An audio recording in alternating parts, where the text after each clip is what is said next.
Shalom saudara-saudara yang Tuhan Yesus kasihi.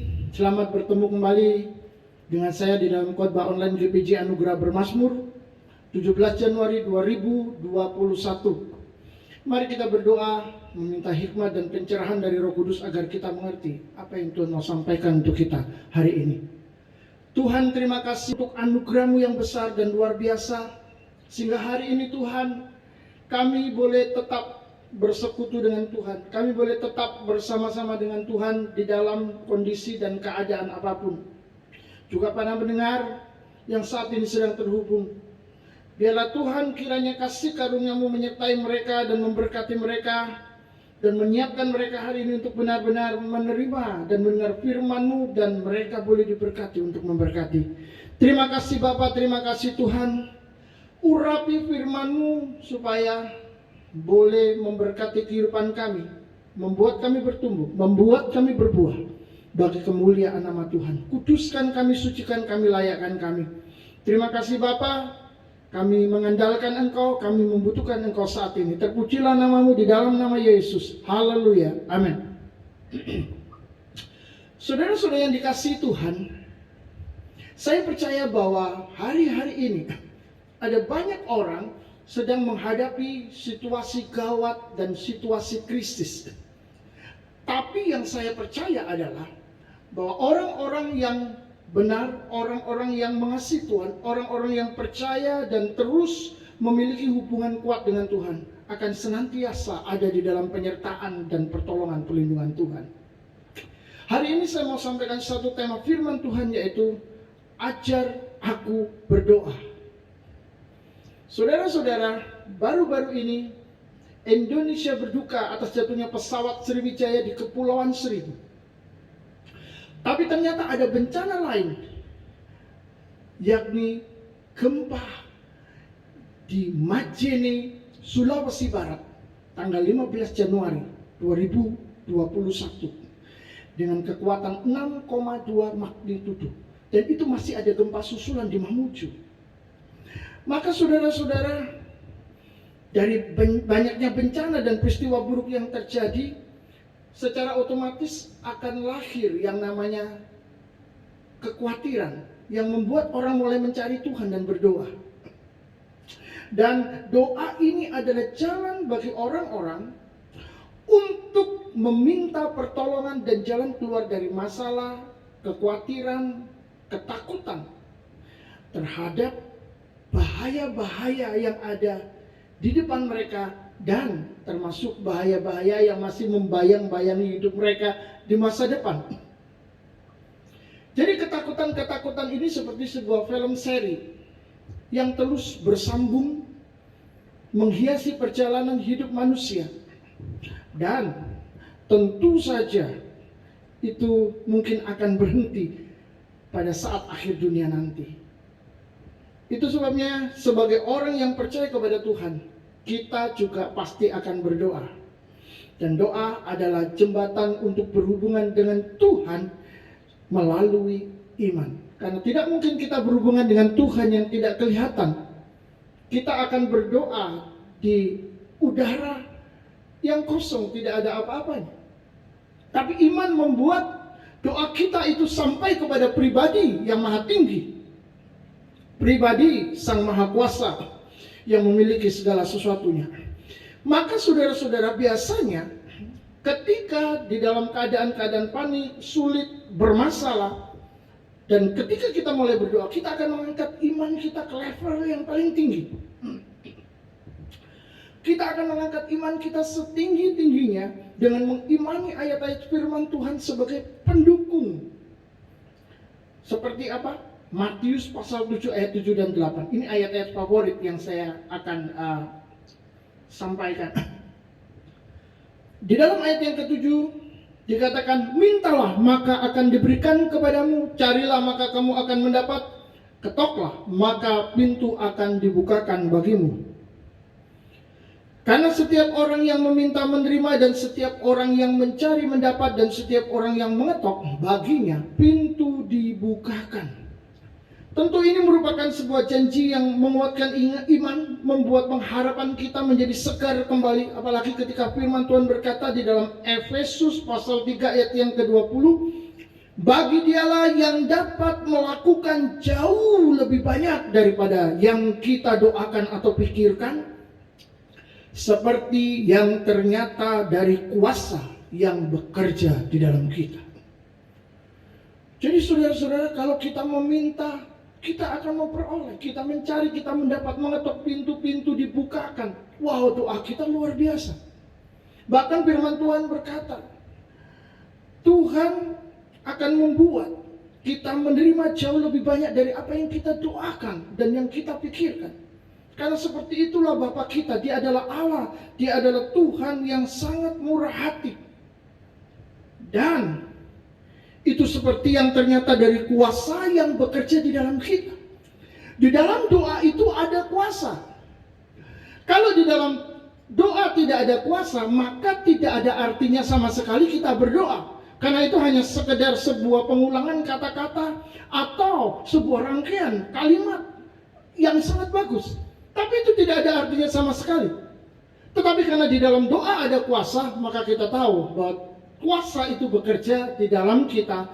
Doa membuat segala sesuatu yang tidak ada bisa menjadi ada, yang tidak terjadi menjadi terjadi.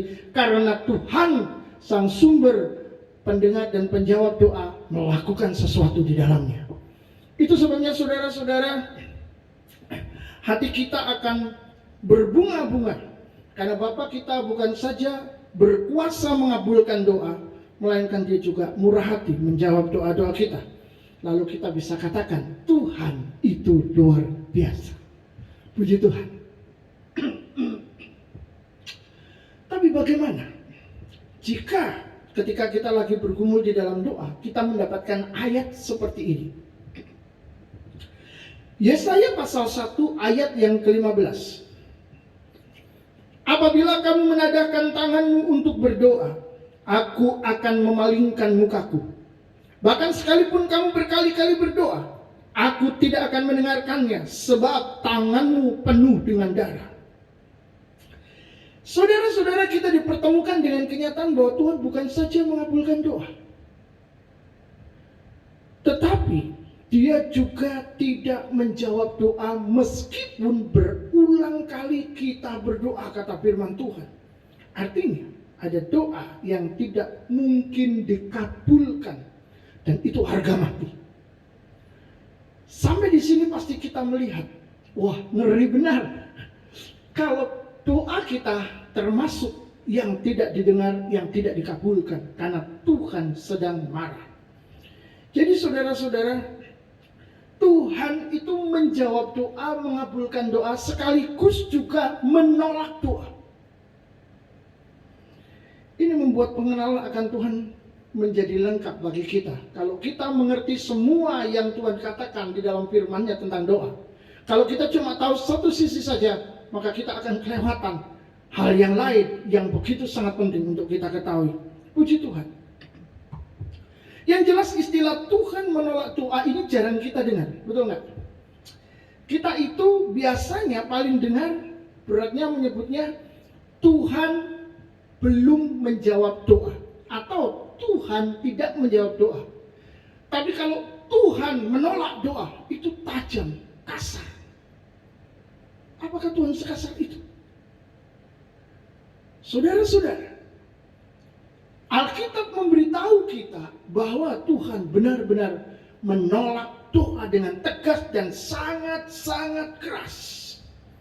Jadi saudara-saudara, bahwa ada doa yang ditolak meskipun diulang, dilakukan berkali-kali, itu Alkitabiah. Itu sebabnya kita sedang berdoa, supaya kita boleh mengenal penjawab doa, yakni Tuhan yang kaya dengan sifat-sifat ilahi yang kadang-kadang di luar pengetahuan kita. Dengan mengerti kekayaan sifat Tuhan, maka kita tidak akan sembarangan berdoa. Kita akan memeriksa diri kita, kita akan mengintrospeksi diri, kita akan bertanya-tanya pada diri kita sendiri, adakah kesalahan? Ada kekurangan, lalu kita menyelesaikan itu, membereskannya. Bukan tiba-tiba doa, Tuhan berikan kepadaku rumah, berikan kepadaku mobil. Wow, kayak bos, saudara. Tapi orang-orang yang benar, orang-orang yang mengerti firman Tuhan, yang mengenal hati Tuhan, dia pasti akan berhati-hati dan tidak sembarangan berdoa. Saudara bisa bebas berdoa dengan bahasa yang sopan, halus, atau dengan bahasa yang lebih keras, lebih kencang, dengan hati yang berseru-seru. Tetapi yang jelas, doa harus diucapkan dengan hati yang benar, diucapkan dengan cara yang baik pula. Jangan sembarangan, nanti tidak mempermuliakan Tuhan. Saudara-saudara, mari kita cek mengapa Tuhan menunjukkan kewibawaannya dengan berkata pasti tidak akan menjawab doa di dalam Yesaya pasal 1 ayat 15. Yang pertama, karena Tuhan tidak tahan dengan kejahatan Israel. Saudara-saudara, kita ini manusia. Dan sesabar-sabarnya manusia, ketika dia terus-menerus diperlakukan dengan tidak adil, dengan tidak baik, terus dihina, disakiti, terus-menerus. Suatu saat dia akan mencapai satu titik di mana dia akan berkata, aku sudah tidak tahan lagi. Tetapi kesabaran manusia dibandingkan dengan kesabaran Tuhan yang maha sabar, yang panjang sabar, yang murah hati, itu jauh sekali. Jadi kalau di dalam Alkitab, di dalam firman-Nya yang tertulis, dia berkata, aku tidak tahan dengan kejahatan Israel, maka saudara pasti bisa memahami setidaknya sedikit saja bahwa Israel benar-benar sudah keterlaluan.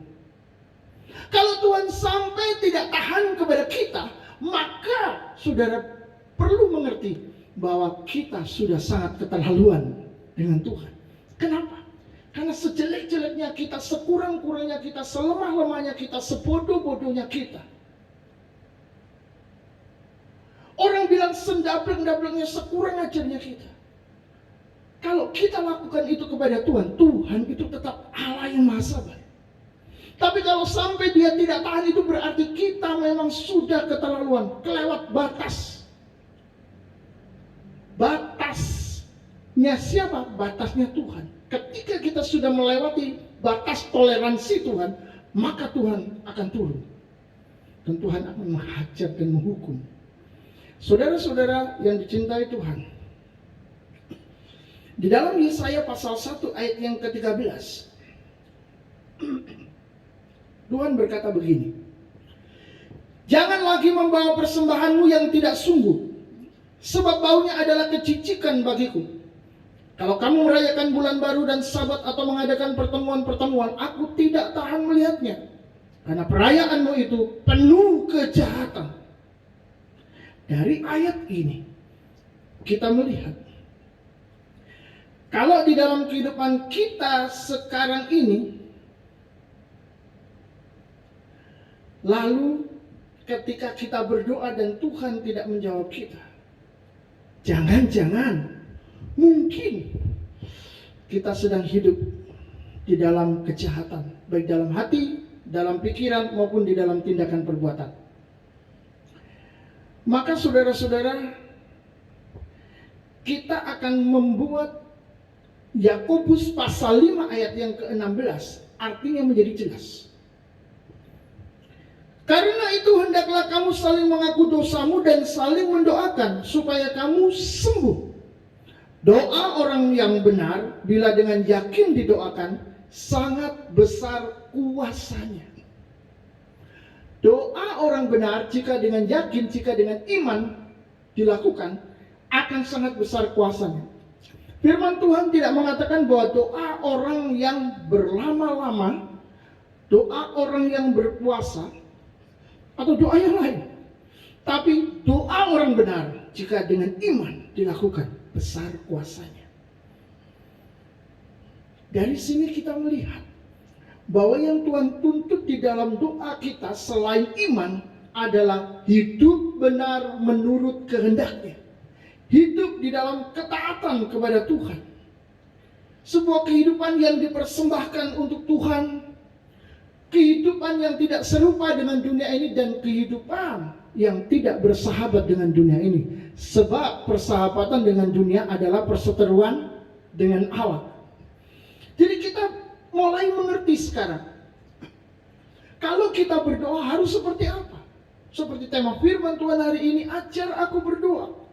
Banyak saudara orang mencoba berdoa. Seorang anak kecil mulai berdoa kepada Tuhan karena dia tidak tahu apa yang harus dilakukan. Dia berkata, Tuhan A B C D E F G I J K L M N O P Q R S T U V W X Y Z. Amin. Dia berpikir dengan menyebut semua abjad, semua huruf. Maka Tuhan mengetahui segala sesuatu yang dia perlukan, yang dia butuhkan. Tapi saudara-saudara, ini adalah sebuah doa yang konyol. Bukan itu yang Tuhan mau ketika kita mau berdoa, ketika kita mau sampaikan sesuatu kepada Tuhan. Tuhan ajarkan bahwa kalau kita meminta, kita akan memperoleh. Kita mencari, kita mendapat, ketok pintu-pintu dibuka. Ini adalah janji. Karena setiap orang yang meminta menerima, setiap orang yang mencari mendapat, dan setiap orang yang mengetok, pintu dibukakan baginya. Tetapi di sisi lain, ada doa yang tidak akan didengar dan tidak akan dijawab walaupun dilakukan berkali-kali. Mengapa? Karena Tuhan melihat ada kejahatan yang masih terus tersimpan, disimpan dan tidak mau dilepaskan. Tidak mau kembali kepada Tuhan dan tidak mau meminta Tuhan mengambil kejahatan itu, bertobat dan dipulihkan. Orang-orang seperti ini doanya susah sekali saudara untuk didengar, susah sekali untuk naik. Naik jatuh lagi, naik jatuh lagi. Kenapa? Ditolak. Itu sebabnya saudara-saudara, kalau kita ingin belajar berdoa yang benar, berdoalah sebagai orang benar. Bukan berdoa benar-benar lama, benar-benar bagus, benar-benar tertata rapi kalimatnya. Bukan. Termasuk berdoa benar-benar sopan di hadapan Tuhan. No. Tapi berdoalah sebagai orang benar. Kalau kita berdoa sebagai orang benar, maka doa kita, kata firman Tuhan, bukan kata saya, bukan kata orang lain, tapi kata firman Tuhan, doa itu besar kuasanya. Dan doa yang besar kuasanya akan menghasilkan sesuatu yang luar biasa. Amin. Saudara-saudara, Tuhan memang mengasihi kita. Dan itu tidak diragukan lagi. Dia sudah mengorbankan dirinya di kayu salib untuk kita. Dan itu merupakan bukti real, bukti nyata bahwa dia sangat mengasihi kita. Tetapi sebaliknya, di dalam seluruh pengajaran firman-Nya, Tuhan meminta kita belajar untuk mengasihi dia di dalam ketaatan. Ketika kita mau berdoa sebagai orang benar, maka kita harus mau menyerahkan diri kita kepada Yesus dan belajar melakukan firman-Nya menjadi orang benar. Kita tidak menjadi orang benar karena kita berpikir kita sudah berbuat baik, kita sudah berbuat benar. Kita tidak mencuri, tidak membunuh dan lain sebagainya. Tapi bukan itu patokannya. Patokannya adalah apakah kita sudah berbuat benar seperti yang Tuhan sampaikan melalui firman-Nya. Jadi lalu bagaimana? Kita harus belajar firman Tuhan dan mengizinkan Tuhan berbicara kepada kita setiap hari melalui firman-Nya. Mengizinkan Tuhan berbicara kita melalui orang-orang yang dipakainya, yang telah belajar lebih dulu, yang memiliki pengertian yang benar akan firman Tuhan. Di sana kita belajar tentang teladan orang-orang lain yang mengasihi Tuhan, supaya kita sendiri pun juga bisa menjadi teladan, menjadi berkat dan menjadi orang-orang yang diteladani oleh orang lain. Saudara-saudara, ini adalah sebuah perjalanan bersama dengan Tuhan. Jadi sekali lagi, Tuhan mengasihi kita itu tidak diragukan karena Dia sudah mati untuk kita. Tetapi sekarang saatnya kita mengasihi Dia dengan mentaati firman-Nya. Dan apakah Tuhan sedang meragukan saudara sebagai orang-orang yang taat? Atau Tuhan percaya saudara memang taat? Saudara-saudara semua ada di dalam kasih karunia Tuhan. Yang jelas, dengan kita belajar melakukan firman-Nya, maka akan terjadi hubungan yang timbal balik. Yesus mengasihi saya mengasihi Yesus. Yesus mengasihi saudara-saudara, Yesus mengasihi saudara-saudara mengasihi Tuhan. Ada hubungan timbal balik. Tidak satu pihak saja. Karena yang Tuhan mau adalah sebuah hubungan.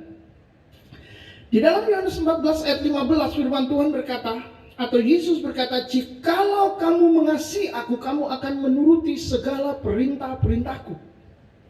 Jadi bukti kasih kepada Tuhan itu bukanlah sebuah laku. Aku mengasihi Engkau Yesus, ku cinta Kau Yesus, aku cinta Yesus, aku tresno Yesus. Bukan itu, saudara. Itu hanya kata-kata. Selama kata-kata itu keluar dari hati kita, itu bagus. Tetapi tidak cukup itu keluar dari perasaan kita, lalu dari mulut kita. Melainkan itu harus keluar dari iman kita, disertai dengan ketaatan di dalam tindakan, melakukan perintah-perintah Tuhan. Dan Yesus berkata, kalau kamu memang mengasihi aku, kamu mengasihiku, menyayangi aku, maka kamu akan lakukan apa yang kuminta kepadamu. Kamu akan menuruti perintah-perintahku. Jadi saudara-saudara, sekali lagi, di dalam seluruh pengajaran firman-Nya, Tuhan bukan cuma mau menunjukkan bahwa Dia mengasihi kita, memberikan dirinya untuk kita, tetapi Tuhan mau kita mengasihi Dia dengan cara hidup di dalam ketaatan kepada firman-Nya. Yang kedua,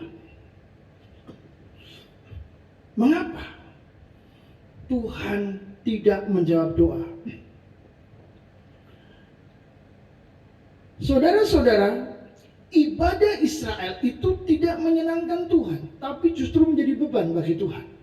Loh, kok bisa? Sebab saudara-saudara, semua ibadah dan perayaan-perayaan itu dikatakan di dalam Alkitab membebani hati Tuhan. Jadi, kalau semua yang kita lakukan Tuhan tidak sesuai dengan kehendaknya, walaupun itu terlihat bagus, terlihat indah, terlihat luar biasa, tapi kalau itu tidak sesuai dengan hatinya, maka yang kita lakukan itu juga menjadi beban di hati Tuhan. Loh, mengapa Tuhan sampai bisa merasa terbeban dengan kehidupan kita yang di dalam pelayanannya tidak sesuai dengan kehendaknya? Karena Tuhan itu adalah Tuhan yang berpribadi dan hidup. Tuhan itu adalah Allah yang merasakan seperti kita merasakannya. Bahkan perasaannya jauh lebih dalam daripada kita, karena Dia tidak terbatas dan maha kuasa. Tetapi Dia tahu betul titiknya, ukurannya secara tepat. Apakah kita sedang menyakiti Dia atau kita sedang menyukakan hatinya? Dia tahu sekali. Itu sebabnya saudara-saudara, berhati-hatilah dengan Tuhan. Jangan sembarangan. Di dalam Yesaya pasal 1 ayat yang ke-14, firman Tuhan berkata, "Perayaan-perayaan bulan barumu dan pertemuan-pertemuanmu yang tetap, aku benci melihatnya." Wah, ada kata benci. "Semuanya itu menjadi beban bagiku, aku telah payah menanggungnya." Benci, beban, payah menanggungnya. Saudara, 3 kata ini bukanlah kata-kata sembarangan. Ini Tuhan yang mengucapkannya. Dan kalau Tuhan yang mengatakannya, itu pasti benar, jujur, sungguh-sungguh, serius, tidak main-main. Kalau Tuhan bilang benci melihat perayaan-perayaan orang Israel, melihat ibadah orang Israel, Dia merasa itu menjadi beban di matanya, beban di hatinya, dan Dia sangat payah menanggungnya. Sudah terlalu berat. Maka saudara-saudara, ini adalah seruan dari Tuhan kepada umatnya agar mereka berpaling, berbalik, bertobat dan kembali kepadanya. Lalu bagaimana dengan hidup kita? Apakah kita seperti Israel yang melakukan kejahatan demi kejahatan dan tidak cepat bertobat, tidak cepat kembali berbalik, sehingga itu membuat Tuhan menjadi benci melihat kita, melihat persekutuan kita, melihat doa kita, melihat kebaktian kita, melihat ketika kita merayakan Natal atau merayakan hari-hari perayaan untuk Tuhan? Apakah Tuhan merasa itu menjadi beban? Apakah itu payah bagi Tuhan untuk menanggung kesalahan kita? Saudara-saudara, ini harus kita pikirkan baik-baik. Karena kita bukan sedang berhadapan dengan sesuatu yang kosong, tapi kita sedang berhadapan dengan pribadi yang berkuasa, pribadi yang ada, yang hadir dimanapun kita berada. Kita tidak pernah bisa melarikan diri, kita tidak pernah bisa menyembunyikan diri di hadapan Tuhan. Sangat penting untuk berhati-hati ketika berhubungan dengan Tuhan. Mengapa? Karena kita ini seringkali cuma fokus, cuma memperhatikan kesabaran dan kemurahan hati Tuhan. Betul nggak? Kalau kita salah, kita berbuat yang tidak benar, kita paling bilang, Tuhan ampuni ya, Tuhan kan ngerti, aku cuma manusia biasa. Enak sekali saudara, receh, gampang sekali. Kita sedang meremehkan Tuhan. Jika kita berkata demikian, seharusnya kita sujud dengan serius, minta Tuhan tolong kita, lepaskan kita daripada yang jahat. Saudara-saudara, sekali lagi kita selalu melihat kesabarannya, kita selalu melihat kemurahan hatinya, tetapi kita tidak peduli dengan hatinya, kita menyakitinya. Dan seringkali apa yang kita lakukan itu sangat parah. Padahal kalau kita disakiti sedikit saja kita sudah teriak-teriak, sudah minta tolong, tidak tahan. Kenapa? Masalah dan persoalan yang kualami ini terlalu lama. Kenapa dari dulu sampai sekarang begini terus? Kita nggak tahan saudara. Tapi seumur hidup kita menyakiti hati Tuhan. Dan kita tidak peduli dengan hatinya. Saudara-saudara yang dikasihi Tuhan, mari kita melihat secara tajam dengan mata hati yang diterangi oleh firman Tuhan dan Roh Kudus. Disitulah letak keegoisan kita. Manusia itu sungguh-sungguh sangat egois dan mementingkan dirinya sendiri, tidak pernah peduli dengan Tuhan. Di dalam Efesus pasal 4 ayat yang ke-30 sampai 32, firman Tuhan berkata begini. Dan janganlah kamu mendukakan Roh Kudus Allah yang telah memeteraikan kamu menjelang hari penyelamatan. Segala kepahitan, kegeraman, kemarahan, pertikaian, dan fitnah hendaklah dibuang dari antara kamu. Demikian pula segala kejahatan. Ayat ini mengatakan jangan kamu mendukakan Roh Kudus Allah yang memeteraikan kamu menjelang hari penyelamatan. Kita dimeteraikan oleh Roh Kudus supaya selamat. Tetapi kita mendukakan Roh Kudus dengan jalan apa? Dengan cara apa? Firman Tuhan mengatakan dengan segala kepahitanmu, dengan segala kegeraman di dalam hatimu, kemarahan, pertikaianmu, dan fitnahmu. Saudara-saudara, kita merasa bahwa itu adalah sesuatu yang kita sukai, sesuatu yang membuat kita kuat.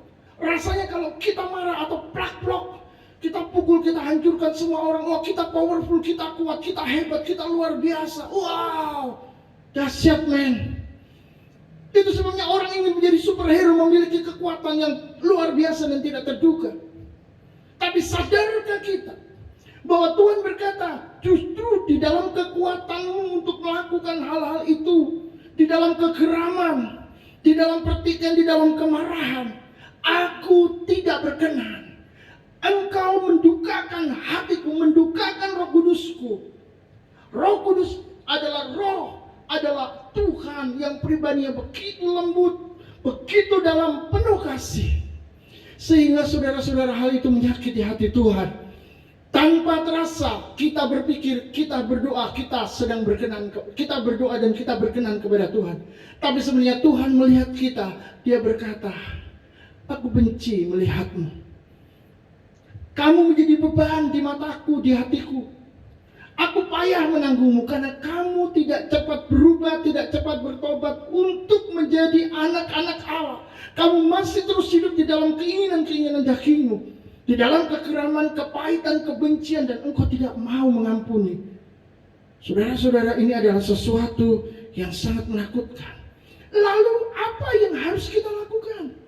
Di dalam Efesus 4 ayat yang ke-32 selanjutnya dikatakan, tetapi hendaklah kamu ramah seorang terhadap yang lain, penuh kasih mesra dan saling mengampuni, sebagaimana Allah di dalam Kristus telah mengampuni kamu. Penuh kasih mesra, penuh belas kasihan, penuh pengampunan. Ini bukan hal yang mudah untuk dilakukan, tetapi ini adalah yang harus engkau lakukan. Kalau engkau mengasihi Kristus, engkau akan menuruti perintah-perintahnya. Itu yang Yesus katakan. Jadi bukan lagu aku mengasihi engkau Yesus, ku cinta kau Yesus. Bukan. Kalau saudara sudah mengasihi Yesus, lalu saudara mengucapkan pujian itu, maka pujian itu akan berkenan kepada Tuhan dan menyenangkan hati Tuhan. Tapi jika engkau belum berubah, engkau menyanyikan itu, Tuhan akan berkata, engkau harus bertobat. Saudara-saudara yang dikasihi Tuhan, pesan Tuhan adalah jelas, agar kita hidup berpadanan dengannya dan bukan berpadanan dengan dunia. Hidup serupa seperti dia, bukan seperti dunia. Ada seorang peramal yang mengatakan bahwa Jokowi akan lengser di tahun 2021, di tahun ini. Lalu setelah itu ketika viral dan banyak juga yang mulai mengomentari, bahkan ada yang meminta agar peramal ini dipolisikan, dia merubahnya bahwa Jokowi akan lengser di tahun 2024. Dan tentu saja 2024 itu adalah pemilu. Dan menurut saya Pak Jokowi memang sudah tidak bisa menjadi presiden lagi karena sudah 2 periode. Ya lengser juga. Lalu apakah itu artinya dia sedang meramal? Tidak perlu diramal, kalau memang cuma seperti itu ya semua juga sudah tahu. Tetapi yang jelas saudara-saudara, dia memberikan ramalan lagi bahwa akan ada penjarahan besar-besaran di Indonesia. Wah, ini lebih ngeri lagi saudara. Dan ini sulit diasumsikan. Apakah ini murni ramalan? Apakah ini sudah masuk ke ranah politik? Saya benar-benar tidak tahu. Tetapi saudara-saudara, saya ingin sampaikan bahwa kadang-kadang kita tanpa sadar juga menciptakan sikap-sikap seperti peramal yang mendahului Tuhan. Kita membuat tindakan-tindakan yang kontras dengan kemauan Tuhan, sehingga kita menyakiti hatinya. Kita berjalan sendiri, kita berpikir sendiri, kita berencana sendiri, semuanya kita lakukan sendiri sesuai dengan kehendak kita, dengan pikiran kita. Kita berkata, aku punya pengalaman, aku punya pengetahuan, dan menurutku harus begini dan begitu. Saudara-saudara, ini adalah sesuatu yang susah. Dan dibutuhkan pertobatan agar terjadi pemulihan. Minggu lalu ketika saya sedang mempersiapkan khotbah online, dan tiba-tiba saya mendapat telepon dari keponakan saya, mami saya, dalam keadaan jatuh. Ada 2 penyumbatan di otak kanannya. Dan itu menyebabkan dia juga tidak sadar. Diajak ngomong nggak bisa, tapi dia masih baik, masih bisa bergerak. Lalu dibawalah ke rumah sakit saudara-saudara. Di rumah sakit itu akhirnya terjadi sebuah proses yang agak sulit untuk mengambil keputusan. Apakah mami saya harus pulang? Apakah harus tetap di rumah sakit? Yang jelas ada 2 penyumbatan, trombosit turun menjadi 85 dan ada irama jantung yang tidak beraturan. Dan untuk 3 hal ini dokter IGD, dokter penjaga di IGD mengatakan bahwa mami harus opname. Dan saya minta dihubungkan kepada dokter syaraf yang biasa menangani mami, karena mami saya dulu pernah stroke juga. Dan dokter itu juga mengatakan harus rawat inap. Tapi saudara, di masa COVID saya berpikir, waduh, mami saya kalau tidak kena COVID masuk rumah sakit sudah. Dia disatukan dengan pasien-pasien yang tidak COVID. Tapi kalau kena COVID, lalu penjaganya yang tidak kena COVID harus menjaga di tempat COVID. Susah juga. ICU sudah penuh dan mami saya harus masuk ruangan HDU, di mana tidak boleh ada penjaga di sana. Kami hanya akan menerima laporan demi laporan. Melihat kondisi mami saya, kami sekeluarga semua memikirkan, Dia tidak akan tahan dalam keadaan seperti itu, sehingga nantinya dia akan lebih sakit di rumah sakit daripada dia pulang ke rumah. Karena kondisinya sudah seperti itu. Akhirnya kita pikirkan apa masuk kamar atau bagaimana. Saudara-saudara, ketika pembicaraan itu terus berlangsung dan jadi tidak jadi pulang, Roh Kudus berkata dengan kuat di dalam hati saya, pulang. Tapi antara hati saya, di mana Roh Kudus berbicara, dengan pikiran saya, itu bertentangan. Karena di dalam pikiran saya, mami saya harus masuk rumah sakit. Kenapa? Karena penyakit stroke-nya membuat mulutnya itu tertutup dan tidak bisa membuka. Lalu nanti bagaimana kalau dia makan, kalau dia minum obat? Di rumah sakit dia bisa pakai infus, menerima obat-obatan dan makanan secara langsung. Tapi kalau pulang ke rumah bagaimana? Tapi Roh Kudus terus mendesak di dalam roh saya, di dalam hati saya. Pulang. Akhirnya saya ambil keputusan sebagai seorang anak dari 3 bersaudara, keduanya adalah kakak-kakak saya perempuan. Saya bilang pulang, dan mami saya dibawa pulang, saudara. Pada waktu dibawa pulang, kami masih terus berpikir bagaimana cara dia makan, bagaimana cara dia minum obat. Dan sampai di rumah, hal yang terindah adalah saya melihat mami saya tersenyum. Mungkin dia melihat, dia sudah ada di rumah. Tersenyum cantik sekali. Dan itu terjadi 3 kali.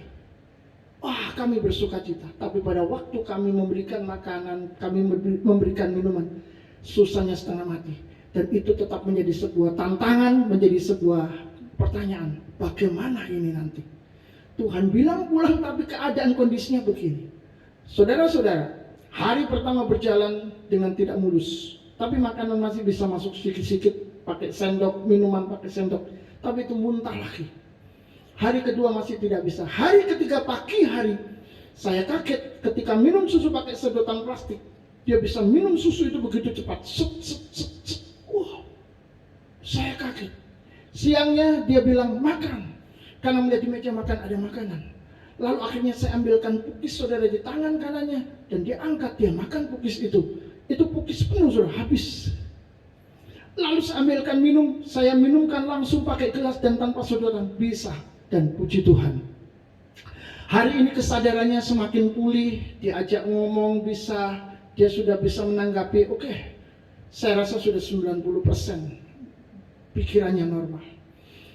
Waktu kontrol ke dokter untuk suntik vitamin otak, tadinya harus pakai kursi roda, kita harus mengangkat dan segala macam. Sekarang dia bisa naik kursi roda sendiri, turun sendiri, dia naik mobil, dia turun mobil sendiri, masuk ke rumah dengan truk 2 tangga di teras saudara, naik masuk ke dalam. Dia bisa lakukan itu. Semua terjadi karena kemurahan Tuhan. Saudara-saudara, saya percaya jika kita percaya kepada Tuhan, maka hal besar Tuhan akan kerjakan dalam hidup kita. Amin. Saya tidak tahu apa yang saudara alami saat ini. Mungkin saudara sedang menghadapi masalah ekonomi yang berat, karena pekerjaan tidak sedang bagus. Saudara mungkin sedang mengalami kerugian atau tagihan tidak dibayar-bayar. Bagi yang punya bisnis, atau saudara bahkan termasuk orang yang tidak bisa membayar karena keadaan pandemi seperti ini. Entah krisis apa yang sedang alami, yang saudara sedang alami saat ini. Mungkin saudara sedang sakit luar biasa. Percayalah kepada Tuhan. Tangan Tuhan sempurna untuk menolong kita. Dia sangat mengasihi kita. Saudara-saudara yang dikasihi Tuhan, yang jelas, janganlah kita memiliki sikap-sikap seperti peramal yang mendalih Tuhan. Nggak bisa begini, pasti begitu, harus begini, harus begitu. Marilah kita belajar merendahkan diri, tunduk kepada Tuhan dan berkata, Tuhan, apa yang menjadi kemauan-Mu, apa yang menjadi kehendak-Mu. Walaupun sulit, walaupun situasinya sukar, aku akan taat dan aku akan lakukan apa yang Tuhan mau dalam hidupku. Dan percayalah, engkau akan melihat kemuliaan Allah. Karena itu Tuhan berkata, percayalah. Saudara-saudara, Tuhan Yesus sendiri sebenarnya meminta agar kita juga berdoa kepadanya. Yohanes 14 ayat 13 sampai 14. Dan apa juga yang kamu minta dalam namaku, aku akan melakukannya, supaya Bapa dipermuliakan di dalam Anak. Jika kamu meminta sesuatu kepadaku dalam namaku, aku akan melakukannya. Salah satu bukti Yesus itu Tuhan adalah dia menerima doa umatnya.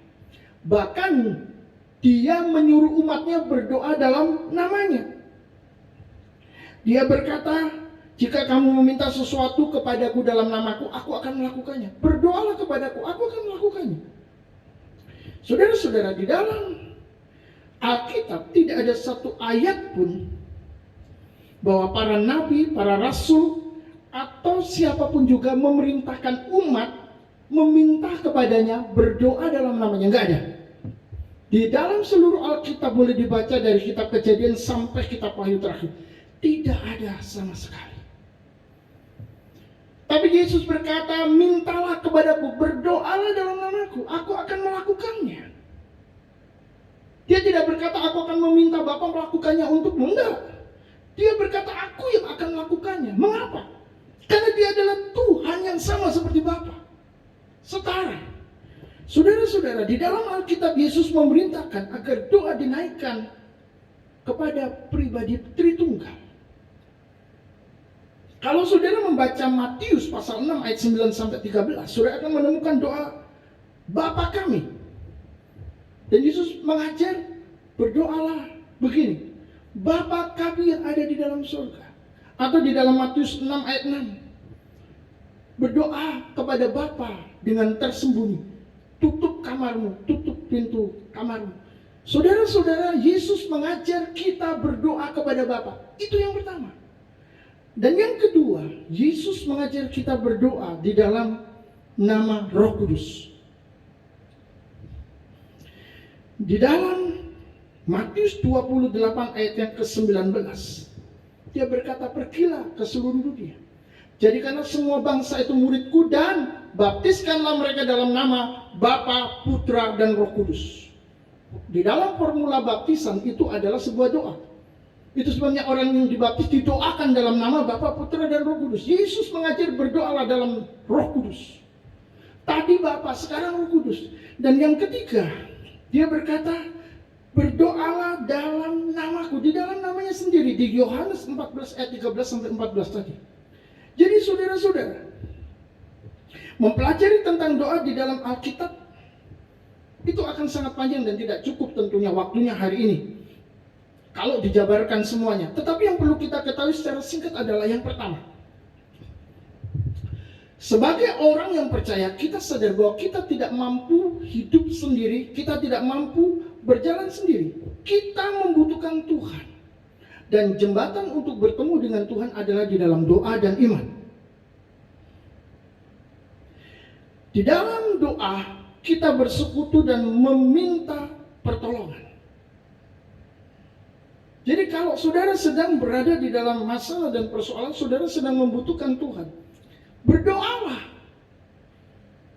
Bukan mengandalkan kekuatan sendiri atau mencari cara yang terlalu besar untuk menyelesaikan masalah. Berdoalah dulu, tunduk kepada Tuhan, berikan waktu untuk Tuhan. Cari dia, saudara akan menemukannya. Tapi jangan lupa doakan yang lain, terutama berdoa untuk bangsa dan negara. Karena di mana bangsa dan negara kita sejahtera, disitulah kesejahteraan kita juga. Amin. Jadi Tuhan tidak mengajar kita menjadi orang-orang yang egois, yang berdoa semua untuk diri kita sendiri. Itu sebabnya kita diajar oleh firman Tuhan untuk berdoa syafaat, berdoa untuk orang lain. Mungkin itu keluarga kita, tetangga kita, mungkin itu orang-orang yang jauh, orang-orang yang dekat yang tidak kenal bahkan. Kita berdoa untuk orang-orang yang sedang mengalami musibah dan bencana. Kita diajar untuk menjadi orang-orang yang memberi, bukan egois semuanya untuk aku dan aku. Saudara-saudara yang dikasihi Tuhan,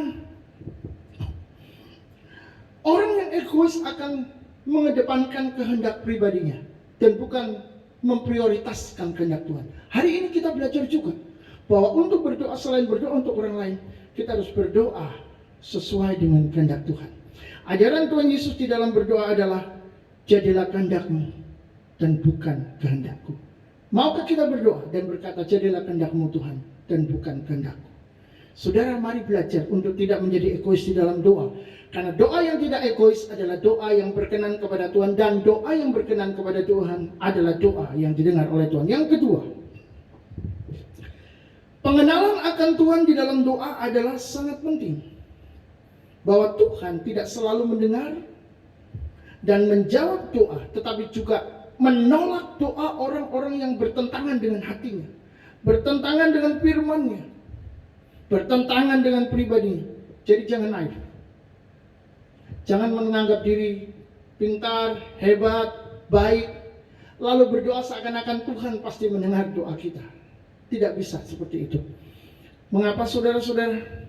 Karena kita tidak boleh menganggap diri layak di hadapannya, sok layak, dan merasa doa kita didengar.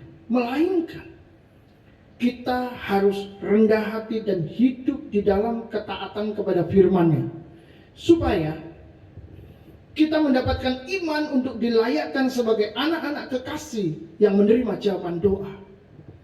Karena doa yang didengar adalah doa orang benar. Kalau kita menjadi orang benar, maka doa kita akan didengar. Walaupun saudara berdoa berbisik, Tuhan dengar. Yang ketiga, hal terpenting di dalam doa adalah kita tahu dengan pasti sedang berdoa kepada siapa. Ada begitu banyak orang-orang percaya, orang-orang yang menyebut diri mereka Kristen. Mereka sedang berdoa dan mereka berpikir mereka sedang berdoa kepada Tuhan, kepada Allah. Tetapi doa mereka itu begitu kacau. Pengertian mereka tentang Tuhan tidak ada. Saudara-saudara, sangat penting kita tahu kita sedang berdoa kepada siapa, kepada pribadi siapa.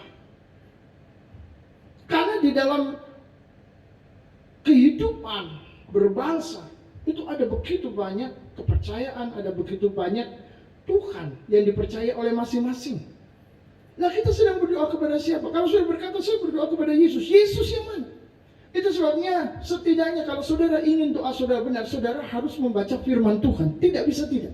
Saudara harus mengizinkan orang lain yang lebih mengerti tentang firman Tuhan untuk mengajar saudara. Rendahkan dirimu, rendahkan hati. Ada orang-orang yang merasa diri tinggi, merasa pandai dan tidak mau diajar orang lain. Itu sebabnya cara hidup mereka sendirian. Pengertian tentang firman Tuhan juga sendirian. Dan inilah yang menimbulkan banyaknya kesesatan dan kekacauan. Saudara-saudara, kita harus mau diajar oleh orang lain karena kehendak Tuhan. Puji Tuhan. Yang jelas Alkitab sebagai firman Tuhan yang tertulis mengajarkan bahwa doa hanya boleh ditujukan kepada pribadi Tritunggal yang esa.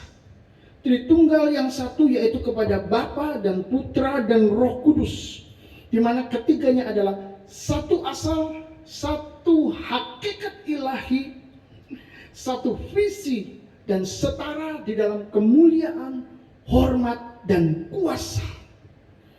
Mari kita puji Dia, mari kita sembah Dia selama-lamanya. Karena Bapa, Putra dan Roh Kudus adalah Allah kita yang satu, yang mengasihi kita, yang memberkati kita. Mari saudara-saudara, izinkan Tuhan bekerja di dalam hati dan hidup saudara.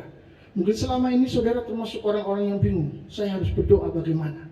Berdoa tidak perlu belajar sampai bertahun-tahun.